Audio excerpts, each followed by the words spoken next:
श्री वशिष्ठ जी कहने लगे कि हे राजन, अब मैं माघ मास के उस महात्म्य को कहता हूँ जो कार्तवीर्य के पूछने पर दत्तात्रेय जी ने कहा था। जिस समय साक्षात विष्णु के रूप श्री दत्तात्रेय जी सत्य पर्वत पर रहते थे, तब महिष्मती के राजा सहस्त्रार्जुन ने उनसे पूछा कि हे योगियों ने श्रेष्ठ दत्तात्रेय जी, मैंने सब धर्म सुने, अब आप कृपा करके मुझे माघ मास का महात्म्य कहिए। तब दत्तात्रेय जी बोले, जो नारद जी से ब्रह्मा जी ने कहा था वही माघ महात्म्य मैं तुमसे कहता हूँ। इस कर्म भूमि भारत में जन्म लेकर जिसने माघ स्नान नहीं किया उसका जन्म निष्फल गया।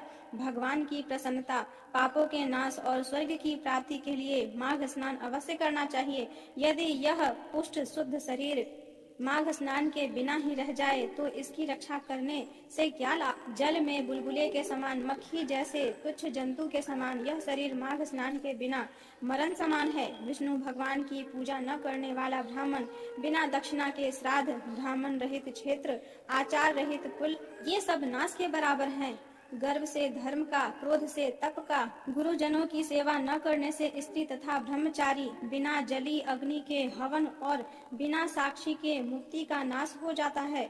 जीविका के लिए करने वाली कथा, अपने ही लिए बनाए हुए भोजन की क्रिया, शूद्र से भिक्षा लेकर किया हुआ यज्ञ तथा कंजूस का धन, यह सब नाश के कारण है। बिना अभ्यास और आलस्य वाली विद्या, असत्यवाणी, विरोध करने वाला राजा, जीविका के लिए तीर्थ यात्रा, जीविका के लिए व्रत, संदेह युक्त मंत्र का जप, व्यग्र चित्त होकर जप करना, वेद न जानने वालों को दान देना, संसार में नास्तिक मत ग्रहण करना, श्रद्धा बिना धार्मिक क्रिया, यह सब व्यर्थ है। और जिस तरह दरिद्री का जीना व्यर्थ है, उसी तरह माघ स्नान के बिना मनुष्य का जीना व्यर्थ है। ब्रह्मघाती, सोना चुराने वाला, मदिरा पीने वाला, गुरु पत्नी गामी और इन चारों की संगति करने वाला माघ स्नान से पवित्र होता है।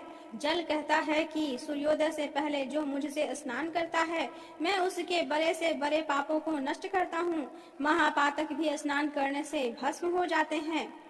माघ मास के स्नान का जब समय आ जाता है तो सब पाप अपने नाश के भय से कांप जाते हैं। जैसे मेघों से मुक्त होकर चंद्रमा प्रकाश करता है, वैसे ही श्रेष्ठ मनुष्य माघ मास में स्नान करके प्रकाशमान होते हैं।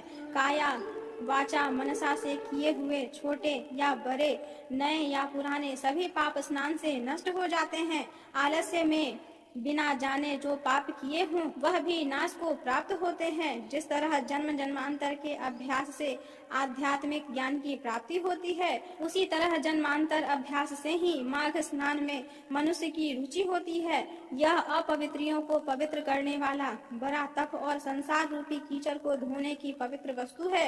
हे राजन, जो मन वांछित फल देने वाला माघ स्नान नहीं करते, वह सूर्य चंद्र के समान भोगों को कैसे भोग सकते हैं।